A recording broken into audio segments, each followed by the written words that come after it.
ADO data control, ఏడిఓడిసి అని కూడా అంటాం. యాక్టివ్ఎక్స్ టెక్నాలజీని యూజ్ చేసుకొని ఇక్కడ ఈ డేటా కంట్రోల్ క్రియేట్ చేయడం జరిగింది. దీని ద్వారా డేటాబేస్ యాక్సెసింగ్ అనేది చాలా క్విక్గా జరుగుతుంది. ఓకే, మరి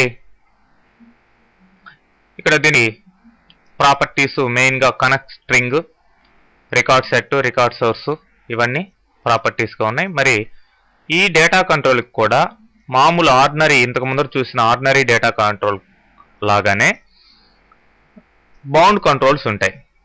మరి అక్కడ డీబీ కాంబో, డీబీ గ్రిడ్ అట్లా ఉంటే ఇక్కడ data combo, data list, data grid ఇవన్నీ కూడా బౌండ్ కంట్రోల్స్గా ఉన్నాయి. వాటికి సంబంధించిన ప్రాపర్టీస్ చూడండి, data field, data source, data change, ఇవే ప్రాపర్టీస్. సో మీరు ఈ ఎగ్జాంపుల్లో ఇట్లా 2 లేబుల్స్ పైన తీసుకొని 2 టెక్స్ట్ బాక్స్ కంట్రోల్స్ తీసుకోండి, కింద ఏడిఓడిసి కంట్రోల్ ఒకటి డ్రా చేయండి. ఓకే, తర్వాత ప్రాపర్టీస్ ఫామ్కి ఈ విధంగా, ఏడిఓడిసి కంట్రోల్కి ఈ విధంగా సెట్ చేయాలి. అయితే ఇక్కడ కనెక్ట్ స్ట్రింగ్ అనేది మీరు బిల్డ్ చేయాల్సిన అవసరం ఉంటుంది, డైరెక్ట్గా టైప్ చేయకూడదు ప్రాపర్టీస్లో. అది ఎలా అనేది ఎగ్జాంపుల్లోకి వెళ్ళిన తర్వాత చూపిస్తాం. మరి రికార్డ్ సోర్స్ ఈ విధంగా క్వరీ ఇవ్వడం జరిగింది, లేదంటే టేబుల్ నేమ్ డైరెక్ట్గా తీసుకోవచ్చు. సో లేబుల్స్ అట్లానే టెక్స్ట్ 1, టెక్స్ట్ 2కి ఈ విధంగా data source, data field select చేయాలి. ఓకే, మరి ఎగ్జాంపుల్లోకి వెళ్ళినట్లయితే మీరు ఇక నుంచి ఈ ActiveX data control, next other ActiveX controls వాడుతున్నారు కాబట్టి ప్రాజెక్ట్ తీసుకునేటప్పుడు న్యూ ప్రాజెక్ట్ అని ఇచ్చి, న్యూ ప్రాజెక్ట్లో స్టాండర్డ్ ఎక్సీ కాకుండా ఎంటర్ప్రైజ్ ఎడిషన్ కంట్రోల్స్ అని ఓకే ప్రెస్ చేయండి. మరి ఎంటర్ప్రైజ్ ఎడిషన్ కంట్రోల్స్ తీసుకున్నప్పుడు ఈ ఎక్స్ట్రా కంట్రోల్స్ అన్నీ కూడా ఇక్కడ టూల్ బాక్స్లో రావడం జరుగుతుంది. ఓకే, సో మీకు ఇక్కడ ఏడిఓడిసి కంట్రోల్ ఉంది. సో దీన్ని క్లిక్ చేసి ఈ విధంగా డ్రా చేయండి. తర్వాత 2 టెక్స్ట్ బాక్సెస్ తీసుకోండి. యాక్టివ్ఎక్స్ కంట్రోల్స్ కన్నిటికీ కూడా ప్రాపర్టీస్ విండోలో ఉండే ప్రాపర్టీస్ కాకుండా ప్రాపర్టీ పేజెస్ కూడా ఉంటాయి. సో ప్రాపర్టీ పేజెస్ ఎలా వస్తాయంటే ఆ కంట్రోల్ మీద రైట్ క్లిక్ చేసి ప్రాపర్టీస్ తీసుకుంటే ప్రాపర్టీ పేజెస్ ఎలా వస్తాయి. ఓకే, ప్రస్తుతానికి ఇప్పుడు మనం దీనికి డేటాబేస్ని కనెక్ట్ చేయాలి.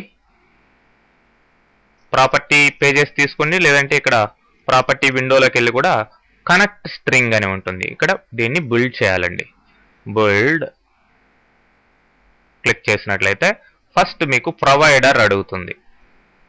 ప్రొవైడర్ జెట్ అంటే మైక్రోసాఫ్ట్ యాక్సెస్ డేటాబేస్ వాడుతున్నాం కాబట్టి జెట్ 4.0 OLEDB ప్రొవైడర్, అది ప్రొవైడర్గా తీసుకోండి. నెక్స్ట్ అనండి. తర్వాత డేటాబేస్ నేమ్ ఇవ్వాలి, MDB ఫైల్ అన్నమాట.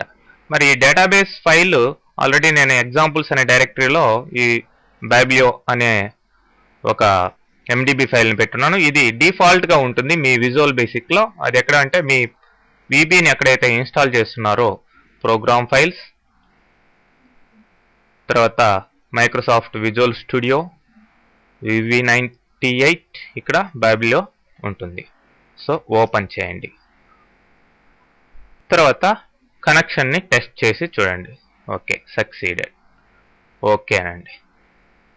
సో ఎప్పుడైతే మీరు అప్లై అంటారో, అప్లై ఇచ్చిన తర్వాత మీకు ఇక్కడ అథెంటికేషన్ అంటే యూజర్ నేమ్ పాస్వర్డ్ అడుగుతుంది. ప్రస్తుతానికి ఏమీ ఇవ్వక్కర్లేదు. రికార్డ్ సోర్స్ తీసుకోండి.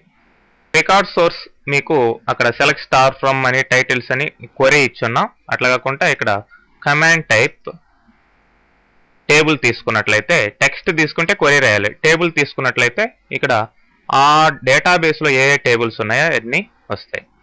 మరి ఇక్కడ టైటిల్స్ కదండి, టైటిల్స్ అనే టేబుల్ తీసుకోండి. ఓకే అనండి. సో ఇప్పుడు బైబ్లియో డేటాబేస్ ఫైల్ నుంచి ఇది టైటిల్స్ అనే ఒక టేబుల్ని యాక్సెస్ చేస్తుంది.